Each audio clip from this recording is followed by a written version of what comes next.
It's Miller time, a case of Miller-Fisher syndrome provoked by COVID-19. Introduction. The incidence of SARS-CoV-2 extrapulmonary manifestations has been evolving, ultimately causing a condition that can affect various organ systems, resulting in multi-systemic disease involvement.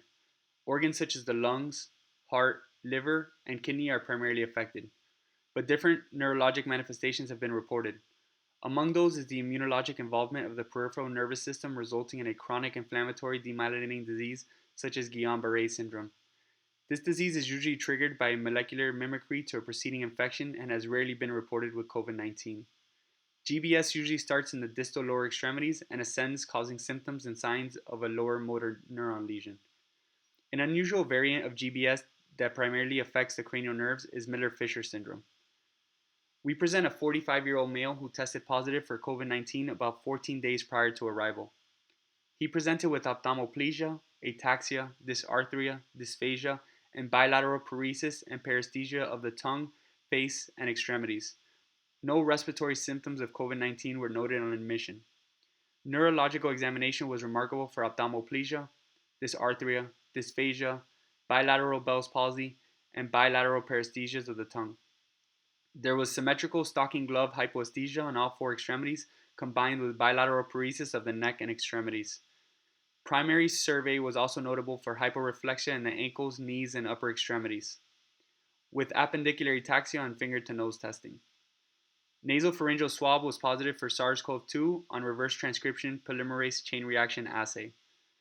Differential diagnostic laboratory results were negative for HIV, Lyme, mycoplasma, syphilis serologies, and anti-ganglioside antibodies.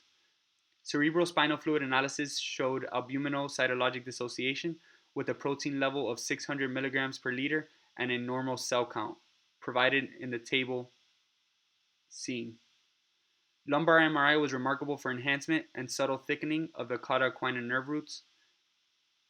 On prompt diagnosis, IVIG was administered. On day 2 of hospitalization, the patient's neurologic condition worsened with increased peripheral and central weakness, ultimately resulting in neuromuscular respiratory failure requiring mechanical ventilation. The patient started to gradually recover in the following 14 days after the second infusion of IVIG and extensive physical therapy. Hospital course. On day 2 of hospitalization, the patient quickly developed worsening of the lower cranial nerve deficits associated with rapidly worsening sensation and motor function of upper and lower extremities.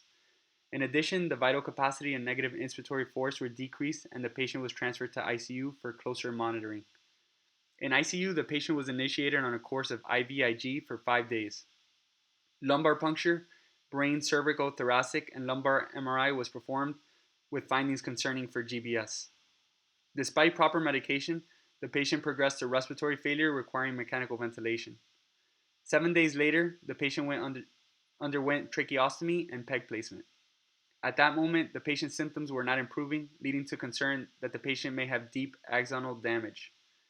The patient's symptoms minimally changed after 14 days of observation and intense physical therapy, leading us to repeat another cycle of IVIG.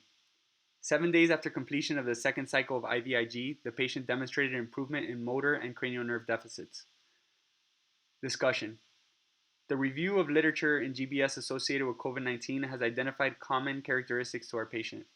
These include male gender predominance, common COVID-19 symptomatology, and mean time to symptom onset of 11 days.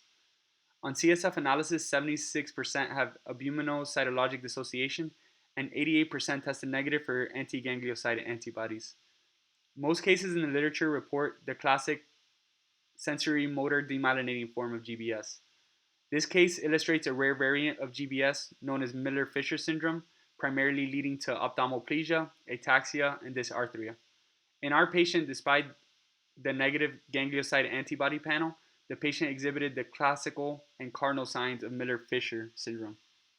It is imperative to have an early clinical suspicion to provide immediate intervention, close monitoring, and avoid potentially fatal outcomes such as neuromuscular respiratory failure. Thank you.